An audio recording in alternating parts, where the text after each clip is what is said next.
Hi friends, இப்போ பாருங்கள் மீன் குழம்பு டேஸ்ட்டாக எப்படி வைக்கிறதுன்னு பார்க்கலாம். எண்ணெய் ஊற்றிக்கலாம். எண்ணெய் ஊற்றி கடுகு கொஞ்சம் போட்டுக்கலாம். வெந்தயம் கொஞ்சம் போட்டுக்கலாம். சீரகம் கொஞ்சம் போட்டுக்கலாம். சோம்பு கொஞ்சம் போட்டுக்கலாம். கருவேப்பிலை கொஞ்சம் போட்டுக்கலாம். இது வந்து சின்ன வெங்காயம் 150 கிராம், ஒரு 20 பல் பூண்டு போட்டு அரைச்சி வச்சுருக்குது. கொஞ்சம் குறைன்னு அரைச்சிக்கலாம்.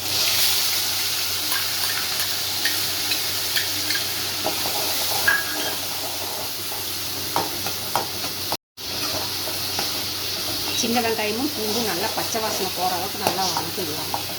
இது கொஞ்சம் எண்ணெய் அதிகமாக ஊற்றினா தான் நல்லாயிருக்கும். மீன் குழம்புக்கலாம் நல்லா பச்சை வாசனை போயிடும். வந்து தக்காளி 4 தக்காளி அரைச்சி வச்சுருக்கோம்.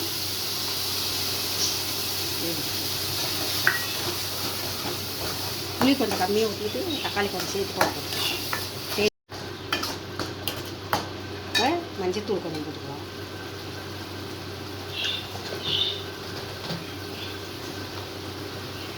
மிளகாத்தூள் ஒரு 1.5 ஸ்பூன் போட்டுக்கலாம்.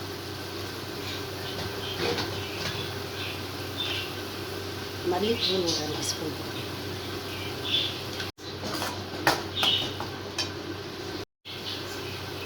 உப்பு போட்டுக்கலாம். நல்லா பச்சை வாசனை போகிற வரைக்கும் நல்லா வணக்கணும். இந்த மாதிரி அரைச்சி செஞ்சோம்னா அது ஒரு டேஸ்ட்டாக இருக்கும். வெங்காயம் தக்காளியெல்லாம் அரைச்சி சேர்த்தோம்னா அது ஒரு டேஸ்ட்டாக இருக்கும். கொஞ்சம் குறைப்பாக அரைச்சி சேர்த்துக்கலாம்.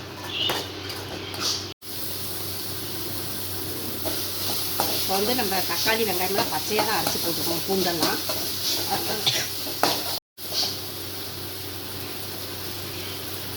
புளி வந்து நல்லா வதங்கின வாட்டி தான் ஊற்றணும். எண்ணெய் மேலே வரணும். புளி அப்புறம் 50 கிராம் புளி ஊற்றுவோம்.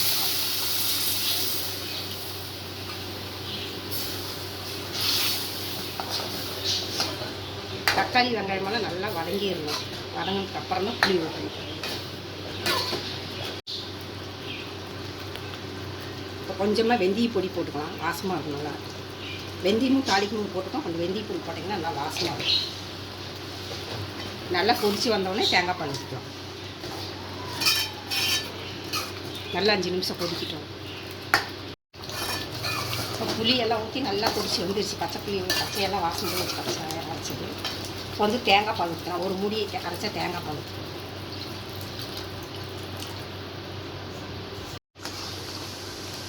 இப்போ குழம்பு நல்லா கொதிச்சு பச்சை வாசமாக போய் நல்லா கொதிச்சிருச்சு. தேங்காய் பால் ஊற்றி எல்லாம் கொதிச்சிருச்சு. இப்போ வந்து மீன் போட்டுக்கலாம். மீன் தலை போட்டுக்கலாம்.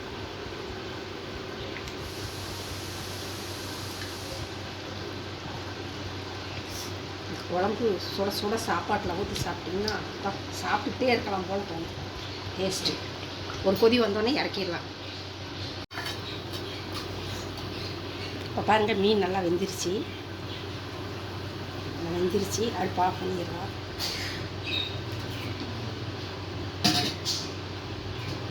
குழம்பு எப்படி பாருங்கள் செமையாக இருக்குது.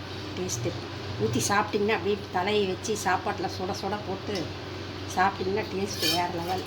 இந்த மாதிரி செஞ்சு பாருங்கள் எப்படி இருக்குது. இப்போ வந்து மல்லித்தலை போட்டுக்கலாம். குழம்பு ரெடி ஆகிடுச்சு. இப்போ மல்லித்தலை போட்டுக்கலாம்.